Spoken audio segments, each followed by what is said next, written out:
안녕하세요, 작가 권대상입니다. 오늘 제 친구죠. 친구가 꼭 투자 물건에 대해서 소개해주고 싶다고 해서 어렵게 친구가 시간을 내서 이곳에 찾아왔습니다. 우선 본인 소개 좀 해주세요. 권지상 작가의 1호 수강생입니다. 가장 먼저 수강을 해놓고 투자를 잠깐 멈추고 있다가 최근에 다시 시작된 게 있어가지고 여러분들과 영상 보여드리려고 왔습니다. 이번에는 지식산업센터를 한번 제가 구매를 했습니다. 여기가 지식산업센터. 그쵸? 지식산업센터 하면 우리 구독자분들은 주로 그 조그만 빌라 위주로 보시는 분들이니까 지식산업센터 하면 약간 우리한테 낯설 수 있거든요. 그렇죠. 지식산업센터는 뭔지 한번 저도 좀 낯설긴 하네요. 뭐 지식산업센터 유튜브를 보시는 분들은 많이들 아실 테지만 우리와 같이 투자하는 분들은 대부분 빌라를 많이 하셨잖아요. 그렇죠. 본인도 빌라 그렇죠. 많이 하셨고 아파트 그런 주택으로 하셨는데 이번에는 색다르게 다른 각도로 물건을 투자하셨다는 생각이 들어요. 투자 겸 제가 실사용으로 구매를 한 겁니다. 지식산업센터 대부분 사람들이 대출이 잘 나온다고 해가지고 많이 사고 계시는데 저는 뭐 제가 쓸 물건 구할 겸 해가지고 작업실로? 그렇죠. 상가라고 좀 생각하면 되나요? 지식산업센터가 뭔지는 저도 잘 모릅니다. 근데 이 정의는 정확하게 모릅니다. 아는 범위 내에서 말씀드리면은 여기가 새로 개발된 땅들인데 신도시? 그렇죠. 개발을 할 때 무조건 다 주택용지로만 개발을 할 수 없다고 하더라고. 상업용지를 일부 어느 정도 구비를 해야 되는데 이거 공업용지 아니야? 공업용지를 어느 정도 구비를 해야 되는데 최근에 주택가 한가운데 공장들이 들어가면은 사람들이 많이 좀 선호하지 않는 면이 있어서 이렇게 외부로 봤을 때는 건물처럼 만들어 놨는데 안에 보면 다 공장 시설들인 거죠. 그래서 구매를 할 때도 제조업 사업자를 가진 분들이 많이 좀 구매를 하십니다. 그리고 본인도 제조업 사업자가 있나 봐요. 그렇죠. 실제로 제조업을 하고 있어서 제가 제조업 사업자를 내서 취득했습니다. 여기는 면적이 한 얼마나 돼요? 14평입니다. 14평. 지식산업센터 좋은 점이 아무래도 공장 시설이다 보니까 환기 시설들이 미리 구비되어 있고 그리고 저기 뚫려 있는 거야? 저거는 잠깐 사정상 뜯어놓은 거고요. 환기를 빠져나간 덕트가 있습니다. 덕트가. 저거구나? 네, 덕트가 있습니다. 맞아. 이런 데는 환기가 좀 불리하긴 한데 환기 시설이 있으니까 너가 작업하는 게 전기를 좀 많이 쓰죠. 전기를 쓰고 연기가 좀 날 수도 있는 거. 연기가 날 수도 있는데 그래도 전기를 많이 쓰다 보니까 또 이게 장점이 있어. 전기료가 좀 저렴하다는 거. 그게 큰 장점. 산업용 전기를 쓰는 거고. 그렇죠. 산업용 전기 쓰죠. 가정용 전기를 쓰게 되면 누진세가 붙어서. 근데 산업용 전기는 누진세가 없는 거지. 그렇게 알고 있습니다. 또 한 가지 더 전기 부분에서 특징이 이 전기가 각 호실별로 계약이 되는 게 아니고 한전에서 이 건물 전체에 부여를 하더라고요. 이 건물 전체에 몇 킬로와트를 부여한다 라고 해서 그 건물 내에서 많이 이렇게 나눠서 쓰고 있습니다. 제조업이지만 저처럼 전기를 쓰는 회사들은 그 한도 내에서 조금 더 사용하기도 하고, 뭐 제조업이지만 출판업 하시는 분들도 있는데 출판업 하시면 전기 쓸 일이 거의 없으니까 컴퓨터 정도 쓰니까 그분 거는 좀 낮추고 할당을 할 수 있나 봐요. 이 건물에 부여된 총 전기 사용량이 있더라고요. 무한히 쓸 수 있는 건 아니고. 이 지식산업센터 투자 그리고 실사용하는 게 또 궁금하다고 생각하는데 그걸 좀 여쭤보기 전에 우선 제 친구 만나서 수업하게 된 계기를 준 친구이긴 한데 저한테도 되게 감사한 친구여서 너가 처음 시작한 게 한 거의 4년 정도 된 거잖아? 3년 6개월 됐습니다. 3년 6개월 됐어요. 그래? 그럼 3년 6개월 동안 투자 실적에 대해서도 또 궁금한데 그동안은 그렇죠. 어떻게 투자를 했고 지금까지는 얼마나 성장을 했는지 또 궁금해서 지금까지 투자한 실적은 어떻게 되나? 권지상 작가랑 투자 시작해서 지식산업센터까지 해서 7채 가지고 있고 주택 6개, 지식산업센터 하나 이렇게 가지고 있고요. 주택이 6개? 네, 주택 6개 중에서 하나는 제가 살고 있는 아파트입니다. 그것도 투자 물건에 포함을 한 이유가 투자하면서 분양을 받았던 집인 거고 거기서도 투자에 활용을 또 할 생각을 향후에는 갖고 있는 거니까. 그렇죠. 참 운이 좋았던 게 지금은 뭐 1주택자만 대출이 나오지만 예전에는 대출이 나왔기 때문에 저는 제가 사는 주택이 먼저가 아니고 투자하는 물건이 먼저였습니다. 투자하는 물건 한 채 하고 두 번째 투자하는 물건 한 채 하고 세 번째는 제가 거주하는 집 아파트. 순서상으로는 투자 중간에 있었습니다. 세 번째는 제가 사는 집이라서 그 집에 잔금을 치느라고 투자에 공백이 좀 많이 있었습니다. 한번 정리를 해보면 거주하는 집 아파트는 제외를 좀 하고 월세를 받고 있는 물건은 총 5개인 거네. 그렇죠. 제가 알기로는 3개인가 하고 아파트를 산 거지? 2개 하고 2개 하고 아파트 사고 덩치 큰 거를 하다 보니까 그때 투자를 잠깐 멈췄던 거고 4, 5, 6번은 뭐 최근까지 한 거요. 작년 초 21년 초. 그래서 너 물건도 내가 수업할 때 보여줘. 신강남 주택. 신강남. 왜냐면 무상거주 확인서 사례로 내가 또 보여주거든. 너가 무상거주 확인서 FM을 또 나한테 알려줬기 때문에 진짜 엄청난 또 수업에서 일이었죠. 활용을 또 하고 있지. 그래서 총 5개에서 월세를 받고 있는 건데, 그럼 이 5개 중에 2개가 반지하지. 방학동, 광명. 2개가 반지하. 그리고 나머지 3개는 지상층. 네, 지상층. 그래서 총 5개에서 5개. 받는 월세는 얼마인가요? 그러면은 네, 정확하게 모르는데 투자 3년 6개월, 그 3년 반이 지났네. 3년 반 동안 성과를 되돌아보면 되겠네. 거의 생각해보면 추울 때 했으니까 4년 전에 나 퇴사하고 나서 하나씩 해봐 1번 얼마 받는데 지금 다 세입자는 들어있는 다 들어가 건가? 있지. 하나씩 해도 뭐 그렇게 오래 걸릴 것 같지 아, 그치. 않아. 이거를 안 걸리지. 방학동이 45. 방학동 45. 45랑 그치? 광명 광명 50. 240. 총 받는 240. 월세는 240. 거기서 이자를 빼면 120. 굉장히 해맑게 말씀을 해주시네요. 3년 반 동안 120의 순 월세를 만든 거고, 어떻게 보면 회사도 다니면서 3년 반 동안 했다 그러면 이게 좀 속도가 느린 거 아닌가? 라는 생각도 조금 들 수도 있는데, 중간에 거주할 아파트, 중간에 결혼하고 그랬던 거잖아, 투자하면서. 네, 네. 거주할 아파트까지 분양받고 잔금 내느라고 거의 한 1년 동안은 투자를 이제 하기가 어려웠던 상황이었고, 그 아파트가 정리되고 나서 가장 최근에는 한 작년 상반기에 너가 낙찰 받은 거니까 네. 속도는 사실 중요한 건 나는 아니라고 생각하거든. 계속 너가 하고 있었다 네. 라는 거에 나는 잘했다라고 또 생각이 좀 들어. 이게 또 최근에 든 생각이, 다른 분들은 속도를 내서 하고 있는데 이게 확실히 이게 속도를 내서 해야 되는 이유가 뭐냐면 대출을 많이 활용하고 있는데, 대출이 이게 거치 기간이 끝나고 원금 상환을 하는 시기가 도달을 하면은 이 수익률이 엄청 나빠지더라고요. 계속 꾸준하게 해야지 현재 수익률에 만족한다던가 이 정도면 됐다 싶어서 투자를 좀 등한시하면은 그때서부터 이제 수익률이 망가지면서 조금 문제가 되더라고요. 뭐 망가진다고까지 보다 나도 그 말에 되게 공감이 되는 게, 나도 한 6개, 7개 그 정도였던 것 같아. 그때 고민했던 게 더 물건을 늘려야 되냐 아니면 멈춰야 되냐 고민을 굉장히 많이 했었는데, 왜냐면 내가 더 한다 그러면 이 빚을 내가 과연 감당할 수 있을까라는 생각을 좀 했었던 것 같거든. 빚이 뭐 한 3억, 4억 그 정도 있었던 걸 내가 근로소득으로 회사 다니면서 갚아내야 된다는 생각이 들면서 오히려 이게 짐이 될 수 있겠구나 해서 더 늘리기 시작했던 것 같아. 너가 다음번 낙찰받는 거에 수익금이 이제 첫 번째 거에 원금도 상환을 하게 되는 시너지가 날 수 있으니까 네. 오히려 멈추면 짐이 될 수도 있겠구나라는 생각이 나도 많이 들었던 것 같아. 그래서 요새 투자도 계속 이어서 하려고 생각하고 있는 거고, 또 이 물건까지. 이 지식산업센터, 여기 위치는 어디예요? 이게 하남시입니다. 민사신도시 쪽에 네, 위치하고 있는 지식산업센터를 네. 하게 됐는데, 작업실로 사용을 한다는데, 그러면 이 가격은 얼마나 되는지 대비가 딱 될 것 같아. 너가 지금까지 했던 것들은 주로 빌라, 작은 덩치의 주택에 대해서 투자를 했던 거고, 거기도 다 대출을 받아서 진행을 했던 거고, 그치? 네, 그쵸. 지식산업센터 같은 것도 개념은 똑같은 거잖아. 그죠. 내 돈 내고 나머지는 대출을 받아서, 여기는 너가 사용을 할 공간이긴 한데 만약에 세입자를 받는다고 하면 수익률에서는 비교가 좀 될 수 있을 것 같아서. 지식산업센터 분양받은 건 아니고 중간에 산 거네. 네. 그러면 얼마에 샀는지 물어봐도 될까요? 1억 6,700만 원. 1억 6,700? 생각보다 안 비싸다. 내가 지금 1억 6천으로 기억하고 있는데 너무 싼데 2억이 아닌가라 생각해서 봤는데 1억 6,700. 올라오다 보니까 화물 엘리베이터도 있고, 그쵸. 또 층고가 엄청 높아가지고. 네. 면적이 한 얼마지? 14평입니다.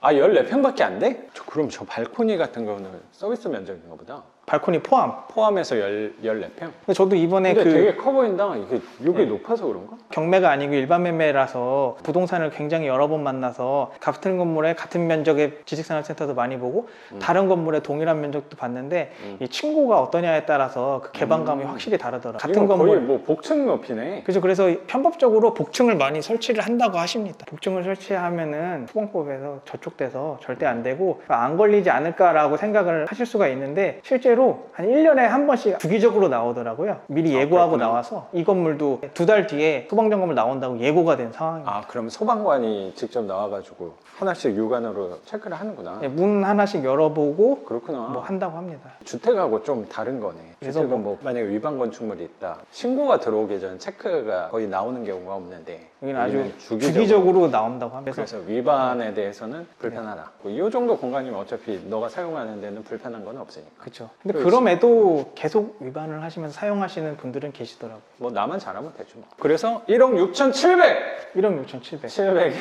계약을 한 거고 맞습니다. 그걸로 매입을 한 거고 가장 중요한 또 대출. 대출은 지금 규제 상황인데도 지익산업센터 비주택으로 분류되기 때문에 대출 규제는 전혀 상관이 없다. 맞습니다. 그래 대출은 혹시 얼마 받았는지 80% 나와서 대출을 받았는데 80% 대출이 나올 수 있는데 그 80% 대출이 나오는데 제가 임대를 안 줌에도 임대 수익률을 그 은행에서 계산을 하시더라고요. RTA 계산해야 네, 되니까 RTI를 계산하시는데 은행에서 한 가지 편법으로 해주는 편법적인 거잖아. 게 있죠. 그래서 계약서가 없는데 만들어서 갖고 오라 그러지 않나? 맞아요. 자기가 필요한 건 계약서니까 알아서 생각하라고 하시라고 하더라고요. 사실 다 은행에서 관례적으로 하는 부분이니까 그쵸. RTI 맞추기 위해서 1,000에 얼마로 한 네, 거야? 그 RTI는 내가 주지 않았어. 그냥 알아서 맞췄어. 그럼 본인들이 계약서는 맞췄어. 너가 뭐 만든 건 아니야? 계약서 안 냈어. 만들어서 해준 거구나. 그리고 일반 매매다 보니까 부동산을 많이 갔는데 부동산에서 내가 직접 사용하는 거라고 하지만 혹시라도 임대를 줬을 때 수익률을 본인이 막 계산을 해주더라고. 근데 계산을 해주는데 그분이 딱 계산을 해가지고 이거 혹시 실사용하시지 않고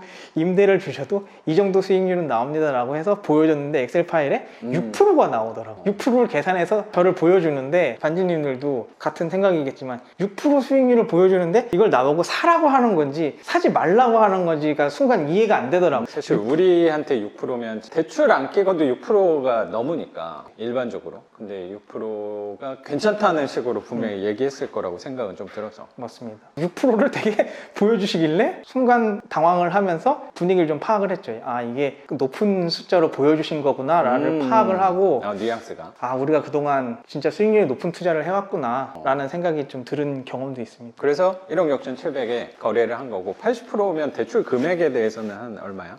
1억 3천이요. 1억 3천 대출 받은 거야? 네. 금리는 한 얼마 받은 거야? 금리가 4점 몇이에요. 4점 몇? 4점 초반이야? 후반이에요. 4점 후반? 네, 네. 아 비싸다. 엄청 났어요. 최근에 뭐 금리가 많이 올라서 비싸긴 하네. 하지만 비주택의 대출이다 보니까 장점은 분명히 있잖아. DSR 규제를 받지 않다 보니까 원금 상환이 없잖아. 이자만 내는 거고. 네. 그럼 이자가 한 달에 한 달에 많이 나갑니다. 55만 원. 엄청 많이 내요, 이자를. 표정이 좀 굳어지는 55만 원이. 이자가 55만 원인가 근데 50만 원인가 내요. 맞아. 근데 이거 하려고 했던 게 너는 작업실이 꼭 필요한 거잖아. 그러니까 너도 그렇고 아내도 그렇고 이 작업실이 꼭 필요하다 보니까 왜 55만 원 이자가 더 괜찮냐고 생각하냐면 너도 분명히 그걸 생각하고 했겠지만 요거를 만약에 임차를 들어왔다라고 하면 1,000 기준으로 못해도 뭐 45에서 50 정도라고 하더라고요. 아 그래? 네. 아 되게 싸네? 아 생각보다 안 비싸네. 그래가지고 RTI 계산할 때 굉장히 곤란함을 겪었어요, 은행에서. 그렇구나. 임대가 너무 싸가지고 여기 엄청 물량이 싸요. 좀 많나? 엄청 싸요. 안 비싸네? 아 그렇구나. 엄청 싸요. 여기 해 잘 되니까 엘리베이터도 바로 옆이고 로얄 호수 아닌가? 그런 건 아닌가 봐. 그쵸, 2층 되게 좋죠. 그러니까. 걸어다니기 좋죠. 이게 층고가 높은 게 2층이 높은 거고 위층은 또 층고가 낮다며. 그럼 여기가 조금 더 좋은 가격 받을 수 있지 않을까? 그쵸. 거기를 임대하는 것보다는 너가 혹시라도 월세랑 이자랑 같다고 하더라도 이자를 내는 게 더 나은 거 아닌가? 그죠, 그리고 소유권을 지금 가지니까. 그렇지. 그리고 금리가 많이 올라갔지만 올라가서 이 정도 내는 거지 금리가 영원히 이 상태는 아니라고 또 생각이 좀 들어서. 맞는 말씀이십니다. 네, 그리고 일단 기본적으로 제가 임대를 주다가 남한테 임대는 못 들어가겠더라고요, 억울해서. 소유권 개념으로 생각을 해도 취득을 하는 게 맞을 것 같고, 제가 개인 사업을 안 해봐서 그런 걸 수도 있는데 남의 물건에 시설들이 많이 들어가는 거를 좀 불안하더라고요. 왜냐하면 계약을 연장이 안 된다던가 다른 데를 구해야 되면 이 시설을 다시 해야 되는데 다시 하면 부담이 너무 커져서 저 같은 경우는 다른 분의 물건에 들어가기가 꺼려했던 이유가 첫 번째로는 저는 전기 공사를 해야 됩니다. 승합 공사를 해서 이 집에만 다른 집보다 전기가 더 들어오게 해야 되는데 그 공사를 하는 비용을 제가 내야 된다는 거. 모든 지식산업센터가 호실마다 수도가 연결되어 있는데 수도를 안 쓰는 공장들도 많이 있거든요. 그렇기 때문에 수도가 들어가긴 하지만 수도가 연결은 안 돼 있습니다. 저 같은 경우는 수도를 연결을 해야 돼서 이거에 대한 공사 비용, 이것도 새로 네. 설치한 건가 봐? 그쵸, 전기 승합 비용, 수도 설치 비용 이렇게 따로 들어가고, 아 전기도 한 거야 그러면? 전기도 승합 비용을 제가 내야 됩니다. 그 비용은 얼마나 들어? 그 비용 200만 원 이상 들더라고요. 아 자꾸 표정이 좀 어두워지는 느낌이 그쵸, 드네. 200만 원 이상 들고 또 전등도 다시 갈고 이랬어요. LED로 바꿨네. 네, LED로 갖고 어. 층고가 높으니까 그냥 일반 전구를 쓰면 밑에까지 안 들어오더라고요. 그렇구나. 그래서 엄청 센 걸 달아야 되더라고요. 와트수 좀 높은 네. 걸로 했나 보네. 네. 이렇게 공사를 했는데 공사하면서 조금 문제가 좀 있었어요. 그러니까 그제? 그저께 문제가 있었습니다. 이 수도가 기본적으로 연결이 안 돼 있다 보니까 수도를 연결하시는 분이 조금 업무가 미숙하셔서 위에 수도관이 있는 걸 땡겨서 아래로 아, 저기 이렇게 내려온 거네. 아래로 하수를 버리는 타입인데 위쪽에서 잠궈야 될 일부 수도를 안 잠그셔가지고 아, 누수는 아니었던 거구나. 누수가 아니고 그분이 완전 실수한 거네, 그럼. 완전 실수입니다. 그래서 저기 지금 빵꾸난 부분으로 해서 모든 천장에 물이 가득 차서 이 천장을 통해서 물이 떨어져서 발목까지 차오르는 그 정도로 물이 찼던 거야? 발목까지 차오르는 심각한 상황이었죠. 아, 여기 배수구가 없으니까. 그쵸, 여기 뭐. 물이 계속 문도 닫혀 있고 하면 물이 쌓이겠다. 맞습니다. 물이 조금씩 새긴 하겠지만. 그쵸, 뭐 아시겠지만 이 사무실 근데 덕- 지금은 전혀 그런 티가 나진 않았네, 다행히. 이거 엄청난 나는 들어와서 그런 느낌은 별로 못 받았거든. 천장은 새 또 다른 건물이네. 집들이랑 다 연결이 돼 있잖아요. 이거는 다 뚫려 사실 있잖아요. 이거 가벽인 거니까. 네, 그쵸. 이게 지식산업센터는 모두 다 가벽이고 내력벽이 아니라서 수가 있습니다. 옆집으로도 넘어가고 바닥으로서 발목까지 차는. 이게 만약에 내가 처음 이런 일이 있었으면 스트레스를 굉장히 받았을 거거든. 근데 우리는 누수에 대한 하자가 약간 무뎌진 느낌이 좀 있어. 너도 물 뒤집어 쓴 거 엄청 뒤집어 쓰고 많이 했잖아. 그렇죠. 반지성 작가 콘텐츠 부동의 조회수 1위가 제 콘텐츠입니다. 누수 콘텐츠. 거기서 마음고생 많이 했으니까 돈도 엄청 쓰고 광명 반지하에서. 하지만 뭐 그 집이 결국에 또 좋은 소식도 있다고 그렇죠. 하셔서. 재개발 동의서를 받고 있습니다. 광명시에서. 아, 그러니까 네, 엄청납니다. 거기서 막 한 1,000만 원 쓴 것 같은데. 누수 때. 누수 공사로만. 아, 누수로 1,000만 원 쓰기 쉽지 않거든. 공사만 한 8번인가 7번을 했으니까. 거기는 건물의 자재가 너무 날림으로 싸구려를 많이 써가지고. 수도관을 호수로 했더라고요. 호수로. 쇠로 하는데 호수로 하니까 그러니까 보통 옛날 집이면 동파이프나 아니면 요새 수도관이다 그러면 저게 에이콘 관으로 보통 쓰는 건데 호수 초록 색깔 호수로 했더라고요. 거기는 수도관을 고무호수로 한 데는 난 또 고무호수. 처음 봐가지고. 고무호수로 해서 여기를 막으면 다른 데 압력이 높아지니까 다른 데서 터지고 여기를 막으면 또 다른 데 압력이 높아지니까 그러니까 그렇게- 약한 순서대로 터지는 거죠. 그래서 저도 그 수도 사장님한테 한 번은 얘기를 한 게 사장님 한 번에 오셨을 때 다 찾으면 안 될까요? 마음고생을 많이 시킨 애완을 그래도 녹일 수 있었던 게 그래도 재개발 동의서. 그렇죠. 재개발 동의서를 받고 있습니다. 광명 사거리에 있습니다. 새로운 아파트로 또 기대가 되는 것 같고 그런 누수 경험이 사실 많이 있다 보니까 여기도 발목까지 물이 차오르긴 발목까지 했지만 침착하게 대응을 잘 하셨다는 생각도 들어서. 그죠. 이게 발목까지 차오른 걸 다시 한번 말씀드리면 위에도 뚫린 공간이지만 밑에도 뚫린 공간이거든요. 이 아, 바닥이 맞네. 있지만 바닥이 아니에요. 이 밑에 전선들이 가고 있어요. 이만큼 그렇지. 안에 한 20cm가 비어 있는데 위에가 떠 있는 거거든요. 아. 그러니까 20cm 전기 차고 발목까지 간 그럼 거니까. 사실 좀 위험할 수도 있겠다. 그러니까 이게 차단기를 내려놨기를 망정이지 이게 차단기 올려놓고 갔으면은 이거 문 들어오는 순간 전기 그래서 통구이 되는. 찌릿찌릿한 거예요 진짜.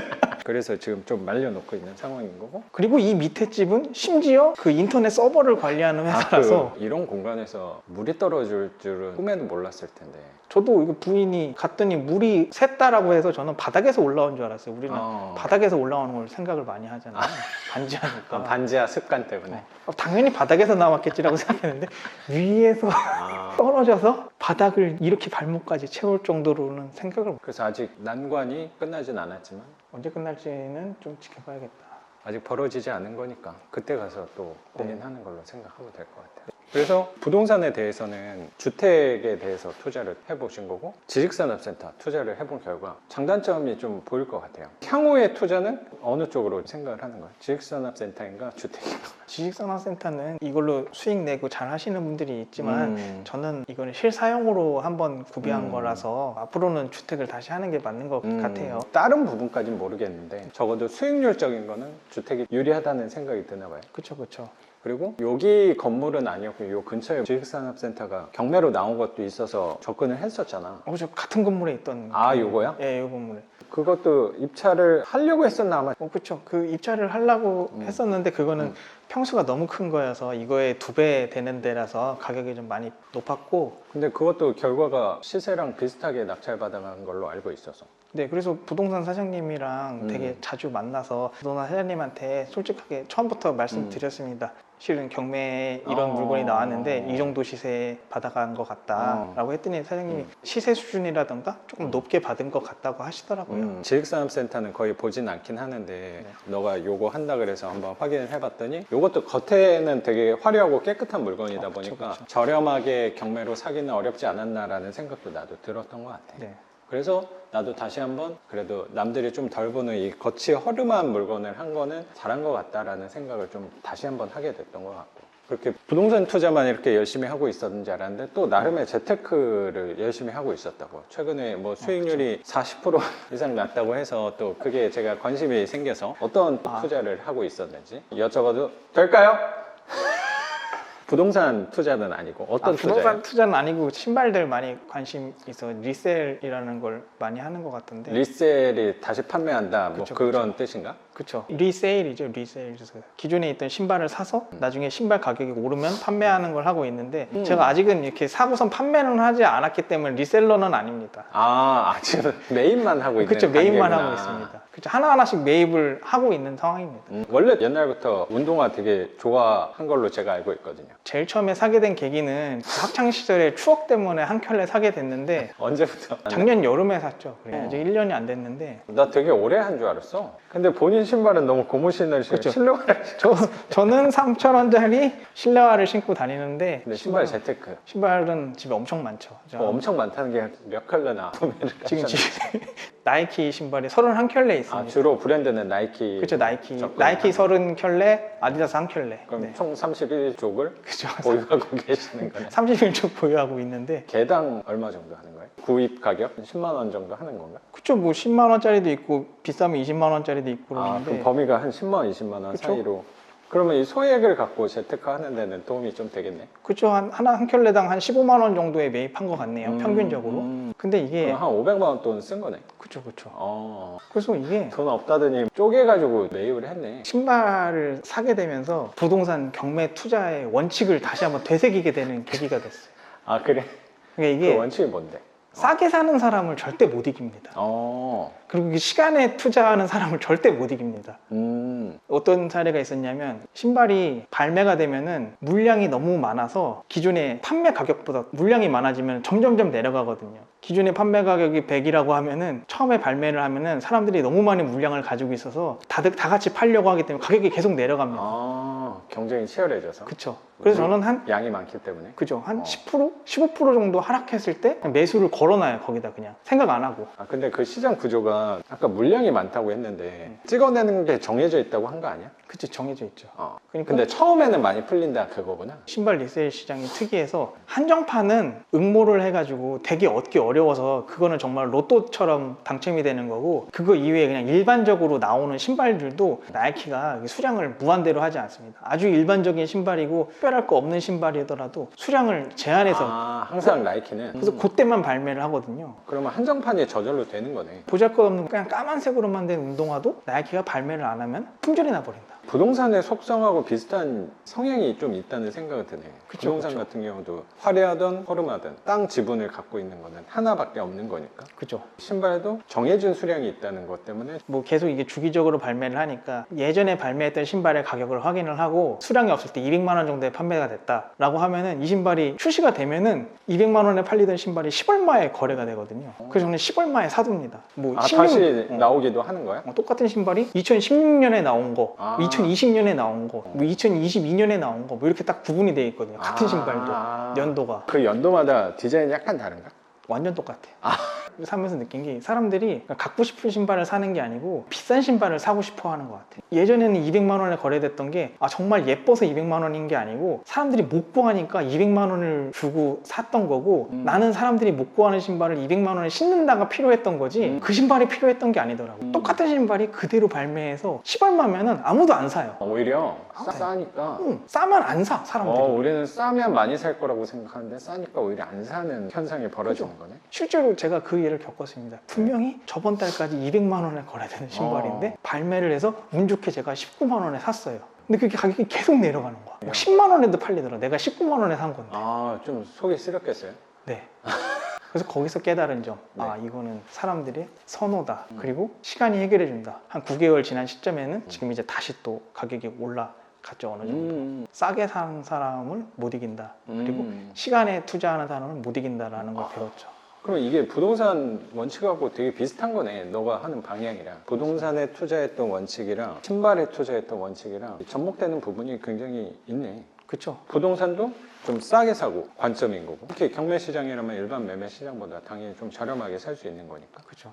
그리고 처음 투자한 것도 지금 갖고 있고, 여태까지 투자한 물건에서 5개 중에 한 건 없는 거잖아. 그래서 똑같이 오래 갖고 가는 방향으로. 첫 번째 물건인 그거는 영상에도 한번 공개도 했었잖아. 그 물건 같은 경우는 시세를 뭐 정확히 알기는 어렵긴 하지만, 방학동? 그렇지. 걔 같은 경우도 적어도 그때 4년 전보다는 지금 100만 원이라도 당연히 올랐을 거라고 그렇죠, 그렇죠. 생각이 좀 드네요. 네. 신발을 뭐 이거를 투자다라는 생각이 아니고 아 정말 이게 좋아하는 거 물건 좋아하는 취미로 하나하나씩 수집한다라는 개념. 그리고 한 켤레당 비싸면 20만 원, 싸면은 10만 원 뭐 이러는데 나는 이게 하나의 적금이다라는 생각으로 한 달에 한 켤레, 두 켤레 정도 이렇게 사고 있습니다. 뭐 적금을 10만 원 넣을 수도 있지만 그 실물에 투자하면서 취미로서 관상도 하고 내 만족감도 느끼고 아, 그 컬렉션이 좀 있나 봐. 그렇죠. 집에? 투자까지 되니까.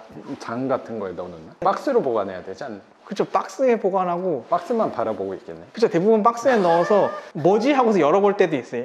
이게 뭐였지라고 해서 투자 수익률은 얼마나 되는 거야? 그쵸, 지금까지? 그쵸. 그럼 한번 공개 좀 해줄 수 있나? 공개해드릴 수 있습니다. 그래서 지금 몇 쪽이라 그랬지? 31쪽. 31쪽을 평균 한 10만 원 중반으로 구매를 한 거고, 이렇게 저기 좀 보여줘. 총 평가액이 현재 시세인 거고, 그 7거래가입니다, 여러분 이거. 그리고 총 구매 가격은 실제로 너가 매입한 금액인 거고, 그죠. 그게 570이고 최근 실거래가가 780 전체적으로 해서 평가 손익이 230만 원, 수익률은 41%. 엄청나죠. 그럼 기간이 9개월. 9개월. 실물 이런 투자. 리스크에 있어서는 훨씬 유리하다는 생각이 좀 드네. 그리고 이건 또 재미 요소가 분명히 있는 것 같아서. 너가 좋아하는 상품이다 보니까. 그러니까 약간 윈윈입니다. 저도 이게 만족감 생기고 취미 생활도 하고. 부동산 하면서 항상 생각하는 게 지지 않는 투자를 해야 된다고 생각하는 사람인데, 최악을 한번 상황을 생각해 보는 경우라고 생각하거든. 우리 반지하 같은 경우는 내가 뭐 5천만 원짜리 산 게 2천만 원 될 일은, 이건 말이 안 되는 거잖아. 그렇죠, 그렇죠, 5천만 원짜리가 4,500 가는 일도 나는 거의 없다는 생각이 사실 들어서. 왜냐면 이걸 10년 동안 계속 5천만 원이었기 때문에. 오른 부분이 있지 뭐 떨어진 부분은 사실 없어서, 그만큼 떨어진다고 해도 샀던 금액 이하로 손해보는 건 오히려 더 어렵다는 생각이 좀 들었던 것 같고, 운동화도 생각을 해보면 나이키 웬만한 제품이라면 10만 원 이하짜리는 거의 없다고 또 생각이 그쵸, 그쵸. 드니까, 이거는 시간이 오래 지나도 뭐 오르는 것까지는 내가 그 시장을 잘 모르지만 네. 떨어질 일은 없다라는 생각이 조금 드네. 그렇죠. 떨어질 수도 있는데 떨어질 그 가능성은 네, 네. 분명히 좀 적다는 생각이 드니까, 지금같이 화폐가 넘쳐나는 시장에서는 실물에 또 투자한다는 개념으로, 이왕이면 그 실물이 우리가 선택할 수 있는 게 금, 원유, 주식 뭐 이런 것들도 되겠지만, 또 내가 좋아하는 상품을 한다면 또 즐거움도 따라온다는 생각도 되게 되네요. 그렇죠. 이거 신발이 이게 하나의 통화라고 볼 수도 있습니다. 이게 어. 실제로 미국에서 사기도 하거든요. 제가 신발 중에서 영국에서 산 것도 있고 미국에서 그래? 산 것도 있거든요. 그래서 이렇게 미국에 있는 거래 플랫폼이 한국에도 서비스를 하기 때문에 제가 역으로 미국에도 팔 수가 있거든요. 그래서 아까 출구 얘기했지만 출구가 국내 상황이 아주 안 좋아졌다 하더라도, 아니면 국내에서 물량이 너무 팔려서 가격이 내려갔다라고 하더라도 영국 시장이 남아있고 미국 시장이 남아있어서 시장이 되게 크구나. 그거는 충분하게 대응하고. 이 운동화 또 좋아하는 사람들이 많다는 건 나도 개략적으로만 알고 있어서 이렇게 가까이 있는지 몰랐네. 그죠. 또 마지막 출구로는 내가 신으면 되니까. 그 마지막 출구 나는 지금- 선물하면 되니까. 그렇지. 제가 또 반지상 작가에게도 신발 한 켤레를 또 선물했습니다. 제 귀인이라서 제가 좀 많이 챙기고 있습니다. 저한테 신발 한 켤레를 선물해 주면서 본인은 3,000원짜리 실내화를 신고 있어서 제가 마음이 좀 무겁긴 했습니다. 그렇죠. 네. 향후 또 투자 계획은 좀 향후 어떤지? 투자 계획은 주택 쪽을 하고 있는데, 네. 제가 지금 이 취직산업센터에 네. 그 돈이 너무 많이 들어가가지고 어. 최대한 투자금을 좀 모아야 되는 상황입니다. 제가 지금 투자금을 활용할 걸 다 여기다 들어간 상황이어서, 여기에 투자된 금액 어느 정도 회수가 되면은 투자를 다시 시작하는데, 그때 투자는 예전처럼 주택에 대한 투자가 될 것 같습니다. 그리고 한 달에 한 번씩 운동화 사는 것도 이어서 할 계획이고, 그 부동산이랑 운동화랑 차이는 있네. 부동산은 분명히 현금으로 투자한 거라고 난 생각하고, 네네. 운동화 같은 경우는 네. 정확히 시대차익 관점으로 투자한 거라고 생각은 좀 드네. 투자금이 계속 늘어나니까 이게 나중에 주택 구입 비용이 모자르니까 신발을 팔아야겠다는 생각이 좀 들어요. 그러면 이거는 언제 매도할 계획인가요? 시기가 좀 있어? 아니면 어떤 가격대가 오면 생각을 하는 거야? 전체적으로 판매를 하는데 이 운동화도 계속 신는 신발은 유효기간이 닳아 없어질 때까지는 유효기간이 없는데 이게 안 신고 보관만 하면은 이게 유효기간이 있습니다. 안 신고 보관하면은 오히려 더 나중에 쓸 수가 없게 되거든요. 아, 그래? 네, 안 신고 보관하면은 못 써요. 계속 신으면은 뭐 3년이고 4년이고 신을 수 있는데 아, 보관만 해놔도 달아? 네, 보관만 하면은 신을 수가 없게 돼요. 5년 지나면 신을 수가 없게 돼요. 고무가 막 삭나? 그러니까 멀쩡해 보이는데 그 밑에를 손으로 눌러보면 이게 스펀지처럼 쑥 들어갑니다. 아. 신을 수가 없어요. 만약 한 달에 한 번 신었다 그러면 5년 이상 신는데 그쵸.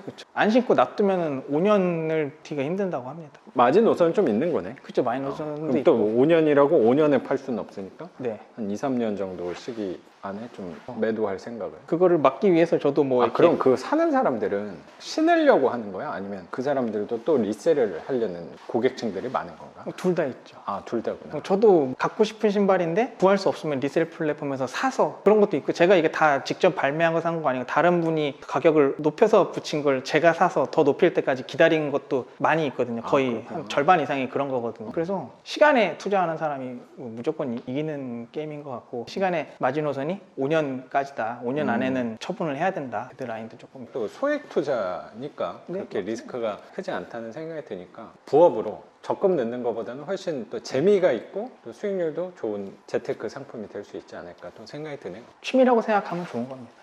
그러면 제 친구 다음 투자 물건에서 또 찾아뵙는 걸로 하고, 오늘 네. 또 이 운동화 투자도 공개해 주시고 이 지익산업센터까지, 사실 지익산업센터 들어온 건 처음이었는데 아픈 사례까지 또 공유해 주신 거 감사하게 생각합니다. 그럼 오늘 영상은 여기서 마무리하는 걸로 하고 저는 또 내일 영상으로 찾아뵙도록 하겠습니다. 작가 반지상이었습니다. 감사합니다.